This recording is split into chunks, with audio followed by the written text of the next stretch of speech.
Nous sommes vendredi de la 15e semaine du temps ordinaire. L'Église fête Saint Ambroise Haute-Père, moine en l'an 784, et Saint Symmach, 51e pape de 498 à 514. Évangile de Jésus-Christ selon saint Matthieu, 12,1-8. En ce temps-là, un jour de sabbat, Jésus vint à passer à travers les champs de blé. Ses disciples eurent faim et ils se mirent à arracher des épis et à les manger. Voyant cela, les pharisiens lui dirent : « Voilà que tes disciples font ce qui n'est pas permis de faire le jour du sabbat. » Mais il leur dit : « N'avez-vous pas lu ce que fit David quand il eut faim, lui et ceux qui l'accompagnaient ? Il entra dans la maison de Dieu et ils mangèrent des pains de l'offrande. Or, ni lui ni les autres n'avaient le droit d'en manger, mais seulement les prêtres. Ou bien encore, n'avez-vous pas lu dans la loi que le jour du sabbat, les prêtres dans le temple manquent au repos du sabbat sans commettre de faute ? Or, je vous le dis, il y a ici plus grand que le temple. Si vous aviez compris ce que signifie « je veux la miséricorde, non le sacrifice », vous n'auriez pas condamné ceux qui n'ont pas commis de faute. En effet, le Fils de l'homme est maître du sabbat. Acclamons la parole de Dieu. Louange à toi, Seigneur Jésus. Je vous propose d'écouter l'homélie du 19 juillet 2024. En ce temps-là, le caractère très vague de cette référence temporelle veut signifier que la leçon à tirer de cette péricope est de tous les temps. L'événement a probablement été rapporté par les apôtres dans le contexte de leur catéchèse pour illustrer la liberté nouvelle à laquelle nous introduit Jésus, en particulier en matière de prescription religieuse.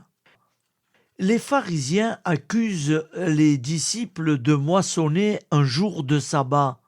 Pour quelques épis arrachés, l'interprétation est pour le moins excessive.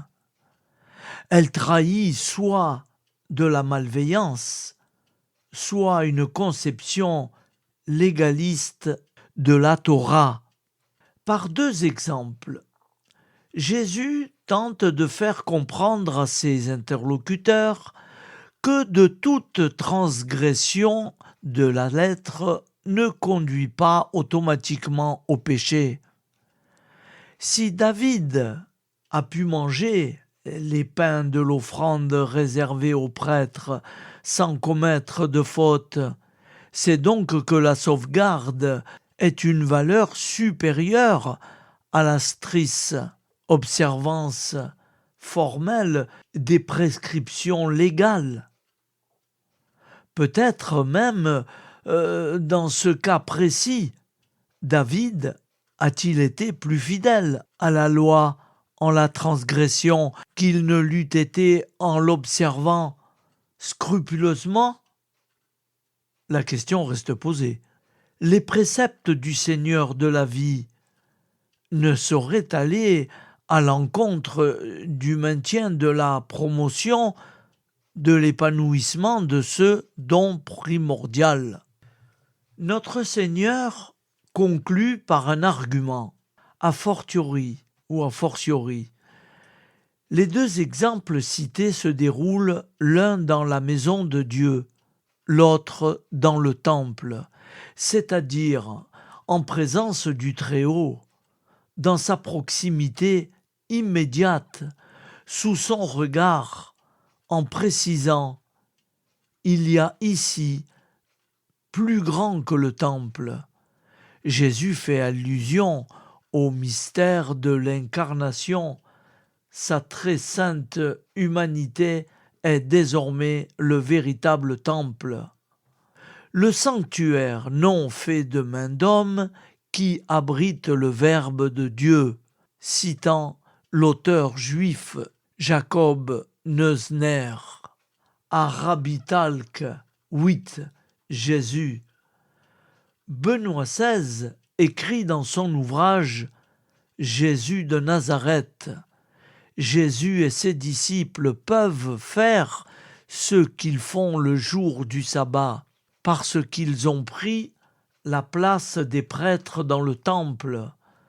Le sanctuaire est déplacé, il est désormais constitué par le cercle du Maître et de ses disciples.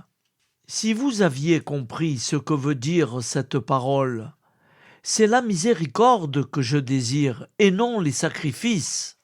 Vous n'auriez pas condamné ceux qui n'ont commis aucune faute. Qui est le juste condamné sans avoir commis la moindre faute, sinon Jésus lui-même?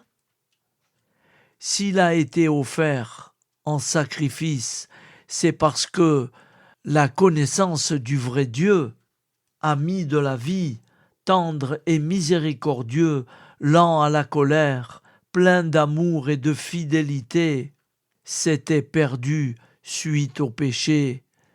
Coupé de la source divine, de la charité, les hommes se sont servis des préceptes de la loi pour condamner le juste.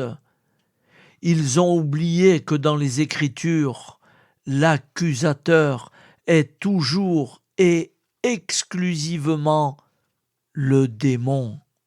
Hélas, combien de fois ne faisons-nous pas de même, invoquant les prescriptions divines pour accuser, voire condamner notre prochain, alors que Jésus lui-même déclarait « Je ne suis pas venu pour juger le monde, mais pour le sauver ». Jean 12,47. Viens, Esprit Saint, ouvre les yeux de notre cœur, purifie-nous du levain, de l'hypocrisie religieuse. Ne permets pas que nous soyons les ennemis de Jésus-Christ, en accusant ses frères au nom de sa parole, mais que celle-ci soit pour eux comme pour nous une lampe sur nos pas, une lumière sur notre route. Acclamons la parole de Dieu. Louange à toi, Seigneur Jésus. Au nom du Père et du Fils et du Saint-Esprit. Amen.